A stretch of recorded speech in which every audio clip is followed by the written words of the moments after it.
Robin Lundberg, Ashley Nicole Moss here. And Ashley, the Brooklyn Nets have decided Kyrie Irving will not play or practice until he's eligible to be a full participant. And I think this is the decision they had to make. This isn't about his personal choice. It's about standards and expectations for an organization. And I don't think it's a decision they make without the sign off of his superstar teammates either. How big a problem, though, do you think this is for Brooklyn?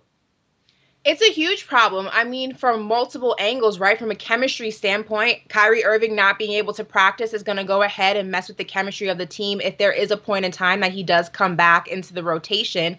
Obviously, not practicing with the team is a smart thing to do, especially if he's not going to be in the rotation. It's frustrating for someone like James Harden, who's left Houston to win a championship in Brooklyn. That didn't happen last season. He was hoping it was going to happen this season. But if you don't have Kyrie on the floor, how much of a possibility is that? I mean, obviously, they're still the favorites to come out of the East, but Kyrie's a big part of that equation. For Kevin Durant, who just wants to win another ring, it's probably also frustrating because he has a relationship with Kyrie outside of the game, but you can't force somebody to do something they don't want to do.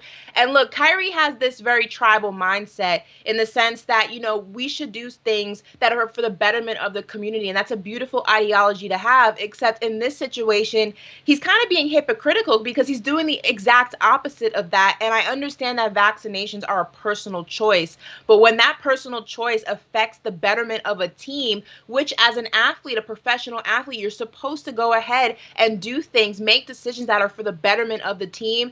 It's just kind of all over the place in the sense of the decisions that he's making and not making. And I really don't know where the Brooklyn Nets can go from here if he just does not want to budge. Yeah, it's a personal choice with professional consequences, right? And, you know, for Kyrie, it'd be one thing if this was an isolated incident and like, say, Jonathan Isaac, he articulated his point of view. But there's now a pattern with Kyrie of not being reliable that goes beyond whether or not he wants to get the vaccine. And if you're the Brooklyn Nets, you have to look around the rest of that locker room. Oh, yeah, well, we still got Kevin Durant. We still got James Harden. We picked up Patty Mills in the offseason. You know, we believe we can win the championship without you, and we don't want to be dealing with this on a day-to-day basis. And I think they go from, let's say, overwhelming favorites to one of the favorites, if not the favorite, to still win the championship, even without Kyrie, who is a brilliant basketball player.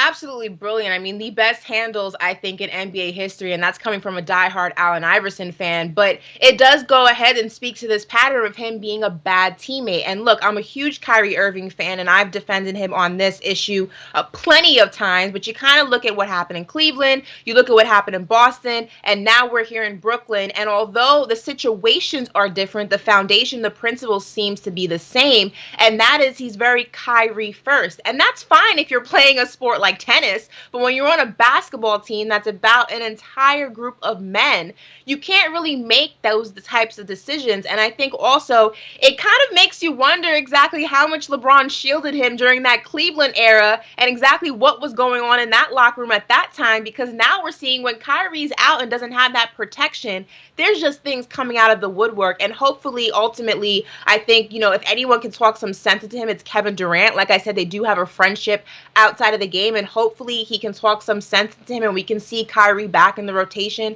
at some point. But if that doesn't happen, Brooklyn has to make a decision about Kyrie's future with this team for sure. Yeah, I mean, look, he can help you win. You referenced LeBron. We all know what he did in Game 7 in that series. But the rubber needed to meet the road here. And as far as his future, I'm not sure he has one with the Brooklyn Nets. I'm not sure what it looks like in the NBA, unless this is all just some genius form of load management or something.